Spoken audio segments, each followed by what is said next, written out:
For many decades, the Parliament of Zimbabwe legislated laws that governed this country.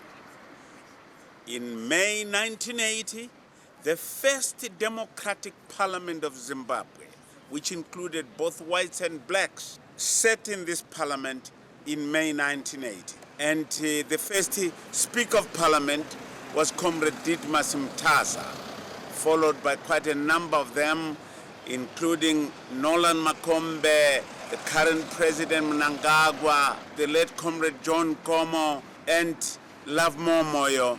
Now we have Comrade Jacob Mudenda. They legislated laws until a new parliament was built at Mount Hampden. The month of April is the month that Zimbabwe got her independence from Britain in 1980 after a brutal armed struggle to remove a rebel regime of Ian Smith from power. During the transitional period from December 1979 to April 1980, a lot happened as many Rhodesians could not stomach majority rule. Even post-independence period, the mischief continued. One of the three surviving first cabinet ministers in independent Zimbabwe, Professor Simbi Mbako, who was the justice minister, gives us a glimpse of what it was then. When you looked at the whole system, because it was not only my ministry, it was other ministries as well which needed to be Africanized. It was a mammoth task. But we did so slowly, without causing too much friction. There was a lot of sabotage in the barracks and so on. And at Inkomo barracks, there were bombs and so on. And a lot of equipment was destroyed. And the people would then just disappear and go to South Africa. It was extremely difficult. And the president eventually appointed a commission assisted by BMAT, which was the British military training advisory. Yes. And in the end, chaired by Mnangagwa, the present president.